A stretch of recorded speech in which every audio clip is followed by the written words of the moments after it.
between the poor and the rich is growing. I'm telling you that the people that I grew up with are still poor. Because I am. Because I'm in the room with them. I'm telling you the people that are rich that I went to school with are still rich and getting richer. And I'm telling you that for people like me and for people that I grew up with, in order to feel like we've got representation, it's going to take someone like Dr. Patricia Watkins, who grew up in the hood, who experienced the problems that I experience every day, that my father experienced, that my brother experienced. But you know what she did? Is she didn't look in the darkness and not see any light.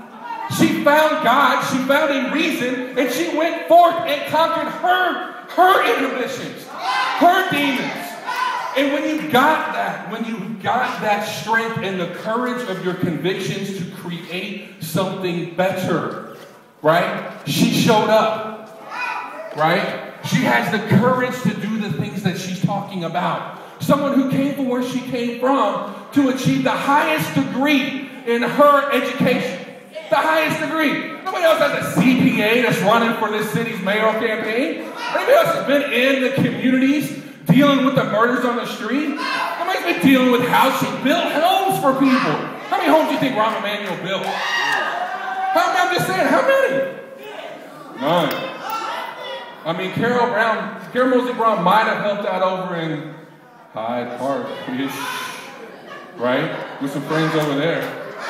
But when was the last time she stepped foot on the west side? When was the last time she stepped foot on the southwest side of Chicago? When was the last time she stood in Penn Elementary and talked about change for a city that she says she spent her whole life in?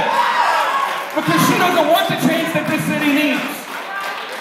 We have a plan in this campaign to win. That plan is for you to use the skill sets that you learned in 2008 to make our country better, to work in the last 2 weeks of this campaign.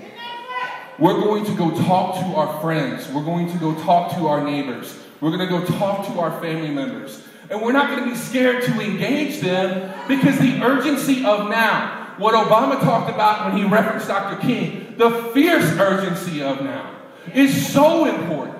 Because if we don't do it now, when are we going to do it? When is it our time to make a difference? Okay? We're about ready to get on some buses and we're going to take you guys down. We're going to talk to you all about different things that we can do with regard to the campaign in order to win. But it's my goal in order to make this city better.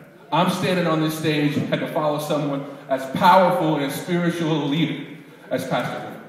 I get a chance to get in a room with people who have made a difference in everyone's lives. And I'm saying you all have that opportunity to do today. And I ask that you do it as well. So without further ado, I'm going to bring up Cheryl Phillips, who's going to talk about the rest of the day, how we're going to make this change, how we're going to move this city forward, and how Chicago's going to be the best place in the city for all of us to live, not just some of us. So thank you. All right, before Cheryl come out, we're going to have a team say a couple words, amen? And I want you all to know when we get down there and the press go to asking you questions, say you voted for change. And they sure ain't going to tell you how they vote. Amen? And that's what you tell them. You vote for change. Don't let them get you caught up on that, okay? All right. Good morning, everybody. Good morning. Once again, I'd like to express my gratitude toward each and every one of you all who came out this morning to help push this momentum forward. And again, you heard the brother talking about polls and the numbers. Don't get it twisted. It is a numbers game. And what we're counting on, again, is bringing forth the demographic that's been left out. The brother said West Side. I'm with that. Born from West Side, raised that. But I'm talking about the West Side, East Side, North Side, South Side. We all been outside. So we ain't gonna stop it up. We're gonna bring it together.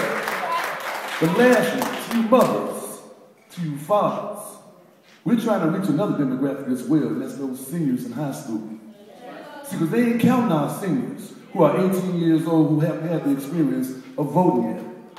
So again, we need to get this message out to the high schools, get them invigorated about making history, the same way they did during the civil rights movement. It wasn't no 30 and 40-year-old people who was pushing that momentum. It was high school students and college students.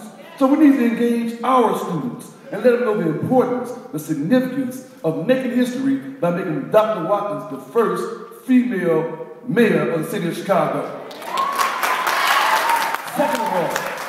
Second of all, there's another demographic that we need to touch. And I know it affected a great many of our lives, and that's our brothers and sisters who are housed in the Cook County Jail. See, a lot of you all don't realize that those brothers can still vote, as long as they haven't been convicted yet. So if they're in the county, that means they're still in the waiting stage to go to trial. So you need to contact your loved ones and let them know, again, the momentum. The word of the month is Patricia, Watkins, for them to vote, for them brothers to vote collectively, and let's move this momentum. God bless. Amen. Come on, let's go to the team. Hey, now we're going to